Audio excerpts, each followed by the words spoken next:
Class का chapter 3 है history का, उसका ऑब्जेक्टिव क्वेश्चन लेकर आए हुए हैं। तो यहाँ पर हम लोग ध्यान देंगे, इस चैप्टर का नाम है बंधुत्व, जाति और वर्ग। बंधुत्व, जाति और वर्ग। तो इसका आज हम लोग ऑब्जेक्टिव क्वेश्चन जो है एमसीक्यू देखने वाले हैं। इसमें टोटल 37 क्वेश्चन है, वो एक एक करके हम लोग देखते हैं, ठीक है। तो देखिए अब यहाँ पर पढ़िए, यहाँ पर प्रश्न क्या है, कह रहे हैं ना कि महाभारत की रचना किस भाषा में हुई है। तो महाभारत की जो रचना हुई है ना, वो मूलतः जो है वो संस्कृत भाषा में हुई है। ध्यान रखिएगा, महाभारत की रचना किस भाषा में हुई है, तो वो है संस्कृत भाषा में, ठीक है। अब नेक्स्ट क्वेश्चन को देखते हैं हम लोग। अगला क्वेश्चन ये है, कहा गया कि पुराणों की संख्या कितनी है। तो पुराणों की संख्या कितनी है, चूंकि आसान क्वेश्चन है, सभी लोगों को पता रहता है। तो पुराणों की संख्या है 18। ध्यान रखिएगा, पुराणों की संख्या कितना है, 18 टोटल पुराण है। आज सबसे यदि पूछा जाए ना कि पुराना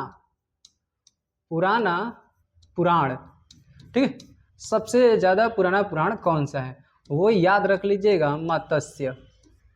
कौन सा है, तो ये है मत्स्य पुराण। आप ध्यान रखिएगा कि मत्स्य पुराण है। तो पुराणों की संख्या पूछा गया, तो पुराणों की संख्या 18 है, ठीक है। अगले क्वेश्चन को देखें। अगला क्वेश्चन है कि महाभारत की रचना किसने किया था। जो महाभारत की रचना किसने किया था, तो महाभारत के जो लेखक हैं वो महर्षि वेद व्यास हैं। महाभारत की रचना किसने किया, तो वो है महर्षि वेद व्यास, ठीक। अगले क्वेश्चन को देखें। अगला क्वेश्चन क्या है, कह रहा है ना कि श्रीमद् भगवत गीता के महत्व पर किसने विचार विमर्श मतलब व्यक्त किया।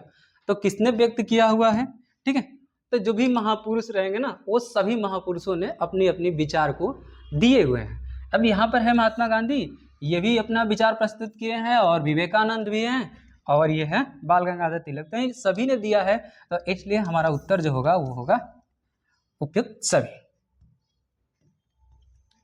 आइए अगला क्वेश्चन कह रहा है ना, मनुस्मृति के रचयिता कौन है। अब ये जो मनुस्मृति है, मनुस्मृति की रचना खुद मनु ने ही किया था। किसने रचना किया था, मनु ने किया था। तो इसका सही जो राइट आंसर होगा वो है मनु। ये जो पहले पारंपरिक जो विधि होता था, विधि विधान के टोटल जो नियम है एक तरह से कानून की, तो वो किताब है, ठीक है। याद रखिएगा मनुस्मृति। और मनुस्मृति की रचना किसने किया है, तो वो है मनु। ध्यान रखिएगा, मनु है। अगले प्रश्न को देखें। अगला प्रश्न हमारा क्या है कि मनुस्मृति में कितने प्रकार का विवाह का उल्लेख है। तो चाहे मनुस्मृति हो, ठीक है, चाहे अर्थशास्त्र हो, कुल मिला जुला कर 8 विवाहों का वर्णन है। ध्यान रखिएगा कितने विवाह का है, तो वो है 8 प्रकार के विवाह का उल्लेख किया गया है।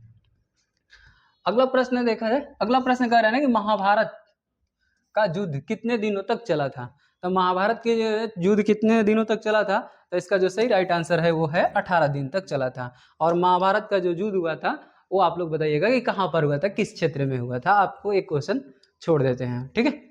अगला है कि महाभारत और पुराण में मथुरा के शासक वंश को क्या कहा जाता है। तो मथुरा के जो शासक थे ना वो कृष्ण थे, और कृष्ण को उनका जो वंशज था वो वंशज का नाम है, ठीक है, यदु वंश थे। कौन सा, यदु।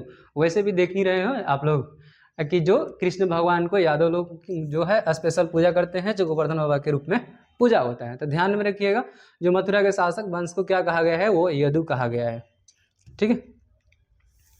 अगला प्रश्न देखते हैं। अगला प्रश्न क्या है, प्राचीन महाभारत महाकाव्य का नाम क्या है। प्राचीन भारत, ठीक है, प्राचीन भारत के महाकाव्य का नाम क्या है। जो सबसे बड़ा महाकाव्य है वो है महाभारत है। तो इसका सही जो राइट आंसर हो जाएगा वो है महाभारत। तो प्राचीन भारत के महाकाव्य कौन सा है, तो वो है महाभारत। ध्यान में रखिएगा।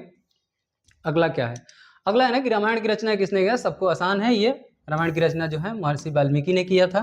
ध्यान रखिएगा, किसने किया था, महर्षि। अब पूछा गया है कि दुर्योधन की माँ का नाम क्या है। तो दुर्योधन की जो माँ का नाम है वो है गंधारी। कुछ महाभारत के पात्र हैं, अगर आप महाभारत देखे होंगे तो जान रहे होंगे, अगर नहीं देखे हैं तो आपको केवल प्रश्न याद रख लेना है। दुर्योधन की माँ का नाम क्या है, वो है गंधारी, ठीक है। आगे अगला प्रश्न, दुर्योधन की ओर से कौरव पांडव के युद्ध में कौन शामिल हुए थे।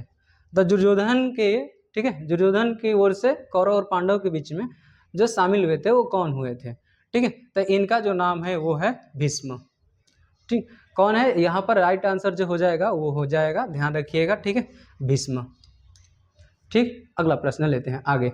पूछा गया ना कि भीम की पत्नी का नाम क्या है, तो भीम की पत्नी का नाम जो है वो है हिडिंबा। ध्यान रखिएगा, भीम की पत्नी का नाम क्या है, हिडिंबा। अगला प्रश्न ये है कि युद्ध भूमि में अर्जुन के सामने की सेना में कौन था, तो अर्जुन के सामने सेना में द्रोणाचार्य भी थे, दुर्योधन भी थे और भीष्म पितामह भी थे। ठीक है, तो ये सभी के सभी उपयुक्त हो जाएंगे सभी। अगला प्रश्न पूछते हैं, गीता में उपदेश दिया गया था, तो चूंकि गीता में उपदेश क्या क्या दिया गया है, गीता में उपदेश दिया गया है कर्म करो, ठीक है, फल की चिंता मत करो, यहाँ पर भी दिया गया है भविष्य की चिंता मत करो। तो ये सभी गीता में लिखा गया है, तो ये उपदेश देता है कर्म हमारे हाथ में नहीं है, ठीक है, कर्म फल जो है वो हमारे हाथ में नहीं है। तो ये भी सही है, ये भी गीता में लिखा गया है, ये भी लिखा गया है, ये भी लिखा गया है, तो हमारा आंसर जो हो जाएगा वो हो जाएगा उपयुक्त में से सभी। ध्यान रखिएगा। अगला प्रश्न है कि निम्न में से किस संत ने गीता पर टीका मराठी में लिखा, तो अब जो महाराष्ट्र के संत होंगे वही लिखेंगे। तो यदि आप ऑप्शन को देख रहे हैं ना, एकनाथ, तुकाराम, नामदेव, ज्ञानेश्वर, तो ये सभी के सभी क्या हैं, महाराष्ट्र के जो है ना वो संत हैं। तो आप ध्यान दीजिएगा, जो इसमें गीता पर टीका लिखा उस व्यक्ति का नाम है ज्ञानेश्वर, का नाम है ज्ञानेश्वर, सही राइट आंसर हो जाएगा ज्ञानेश्वर। अगले, क्षत्रिय शब्द का साहित्यिक अर्थ क्या होता है, यानी क्षत्रिय जो होते हैं ना, इसमें साहित्यिक अर्थ पूछा गया, साहित्यिक अर्थ क्या है, तो इसका अर्थ होता है लड़ाकू। ध्यान रखिएगा, क्या है, लड़ाकू। पूछा गया गंगा पुत्र किसे कहा गया है, तो गंगा पुत्र किसे कहा गया है, गंगा पुत्र है वो है, याद रखिएगा, भीष्म है, इन्हें गंगा पुत्र कहा जाता है। अगले प्रश्न को देखें, कर्ण की माँ कौन थी, कर्ण की माँ कौन थी, तो कर्ण की माँ जो थी वो कौन थी, कुंती थी। ध्यान में रखिएगा, कर्ण की माँ का नाम कुंती है। आइए, मानव जीवन के संपूर्ण जीवन को कितने आश्रमों में बांटा गया है, तो कितने आश्रमों में बांटा गया है, ठीक है, कुल 4 आश्रमों में बांटा गया है। ठीक है, जो बाल अवस्था होता है बचपन से लगा के गृहस्थ जीवन, और जो लास्ट में अंतिम जो धारण होता है सन्यासी जीवन, वहां तक मानव जीवन को संपूर्ण 4 आश्रमों में बांटा गया है।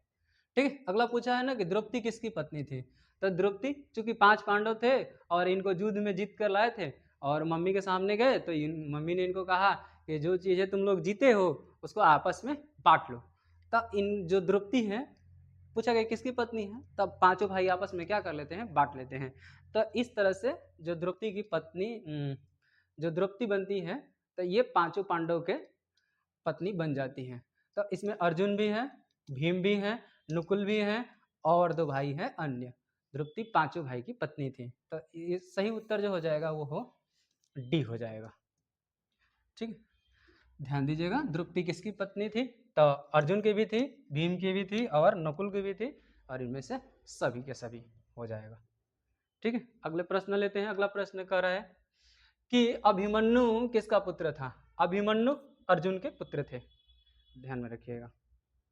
अगला पूछा गया कि जाति का लक्षण नहीं है, तो जाति का चूंकि लक्षण नहीं है तो वो है साम्या। ठीक है, ध्यान में रखिएगा, ये क्या है, साम्या। अगला प्रश्न है कि यवन शब्द का प्रयोग मूलतः किस भाषा में भारतीयों के लिए किया गया है, तो जो भारतीयों के लिए किया जाता है यवन शब्द, ये किसके लिए किया जाता है, विदेशियों के लिए। ठीक है, क्योंकि पहलव, शक, कुषाण जो वापस में आए हैं यवन आक्रमणकारी, तो ये इन्हीं शब्द को लेकर विदेशियों के लिए ये शब्द किया गया है। आइए, अगला प्रश्न कह रहे हैं ना कि किस काल में वर्ण व्यवस्था वंशागत जाति में परिवर्तित हो गई, तो ऋग्वैदिक काल, ऋग्वैदिक काल आते आते, ठीक है, ऋग्वैदिक काल 2 भागों में बट गया, तो ऋग्वैदिक काल का ही समय है जो ऋग्वैदिक काल चला है ना, आप ध्यान रखिएगा, सॉरी वैदिक काल, जो वैदिक काल चला है वो 1500 से 600, ठीक है, ईसा पूर्व तक चला है, और ये इसके 2 भागों में बांट दिया गया है। मतलब वैदिक जो काल है ना, ध्यान रखिएगा, वैदिक काल को 2 भागों में बांट दिया गया है, एक है उत्तर वैदिक और दूसरा है ऋग वैदिक। तो ऋग वैदिक काल के बाद आता है उत्तर वैदिक काल, और उत्तर वैदिक काल में ही जो जाति व्यवस्था है परिवर्तित हो चुका है। तो ध्यान में रखिएगा, जाति व्यवस्था कब आया, उत्तर वैदिक काल में आया है। अगला प्रश्न को देखते हैं, गोत्र किसका सूचक है, तो प्रत्येक, ठीक है, ध्यान में रखिएगा, उपजातियों का एक सामान्य निवास स्थल है। निवास स्थल, ये प्रश्न का है, ये गलत है। देखिए प्रत्येक उपजाति का सामान्य पूर्वज, तो ये इसका क्या है, सही है। गोत्र किसका सूचक था, तो प्रत्येक उपजाति का सामान्य जो पूर्वज थे वही है उनका क्या है, तो सूचक है, ध्यान में रखिएगा। आइए अगले प्रश्न को देखें। अगला प्रश्न कर रहा है, निम्न में से दक्कन में रहने वालों के लिए कबीलाई जाति का उपयोग संस्कृत साहित्य में हुआ है, तो किसके लिए हुआ है, ठीक है, आंध्र, सवर और पुलिंद, उपयुक्त सभी के लिए हुआ है, उपयुक्त सभी के लिए हुआ है।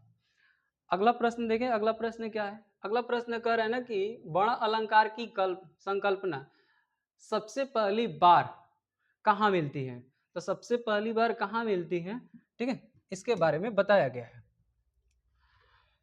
तो ये है धर्म सूत्र। वर्ण अलंकार की संकल्पना सबसे पहली बार कहाँ मिलती है, तो याद रखिएगा वर्ण सूत्र में मिलती है। अगला प्रश्न, महाभारत का समालोचनात्मक संस्करण कितने वर्षों में तैयार हुआ, तो इसका जो राइट आंसर है वो है 37 वर्ष। 37 वर्ष में संक्षिप्त में महाभारत को लिख दिया गया। कह रहा है कि गोत्र के अंदर विवाह करना कौन सा विवाह है, गोत्र के यदि आपका अंदर विवाह हो रहा है तो ये इसको बोलते हैं अंतः विवाह। क्या बोलते हैं, अंतः विवाह। अगला है, क्या ब्राह्मणों का सार्वभौमिक प्रभाव था, मतलब इस प्रश्न में कहा गया ना कि क्या ब्राह्मण को सभी लोग मानते थे, तो ऐसा नहीं है, क्योंकि ये सबसे ऊपर श्रेष्ठ जाति में थे, लेकिन सभी लोग सार्वभौमिक प्रभाव था ये नहीं है, ठीक है, तो इसका सही जो आंसर होगा नहीं। अगला प्रश्न कह रहे हैं ना कि सातवाहन राजाओं और रानियों की कलाकृतियां उत्कीर्ण है, कहां पर है, तो ये आपको ध्यान में रखना है, गुफा की दीवारों पर है। कहां पर है, गुफा की दीवारों पर है। इस तरह से आप देख सकते हैं, चित्र लगा दिए हैं ताकि आपको बेहतर समझ में आ जाए। अगला है कि द्रोण अद्वितीय तीरंदाज किसको बनाना चाहते थे, तो किसको बनाना चाहते थे, आप देखे भी होंगे महाभारत में, ठीक है, जो अर्जुन रहते हैं वो बहुत बढ़िया तीरंदाज रहते हैं। अगला प्रश्न है कि मनुस्मृति में कितने प्रकार का विवाह का उल्लेख है, टोटल 8 प्रकार के विवाह का उल्लेख है मनुस्मृति में, याद रखिएगा कितने प्रकार का है, 8 प्रकार के विवाह का उल्लेख मिलता है। अगला प्रश्न है कि उपनिषद की संख्या कितनी मानी जाती है, उपनिषद की संख्या टोटल कितना है, 108 उपनिषद है। टोटल कितना उपनिषद है, 108। कह रहे हैं ना कि वेदों की संख्या कितनी है, वेदों की संख्या कितनी है, 4 है, ठीक है। कौन कौन वेद है, तो देखिए यहाँ पर ऋग्वेद है, यजुर्वेद है, सामवेद है, ठीक है, अथर्ववेद है, तो ये सभी के सभी वेद हैं। अगला प्रश्न कर रहा है कि ऋग्वेद का संकलन कब हुआ था, ठीक है, ऋग्वेद का संकलन कब हुआ है, तो ये चूंकि ऋग्वैदिक काल में है तो ये है 1500 से 1000 ईसा पूर्व के बीच में ऋग्वैदिक काल का संकलन हुआ है, ठीक है। इस तरह से हम लोग सारे प्रश्नों को कर लिए हैं, ठीक है। अगर ये वीडियो आपको बढ़िया लगा है तो चैनल को जरूर सब्सक्राइब करें, ठीक है। धन्यवाद।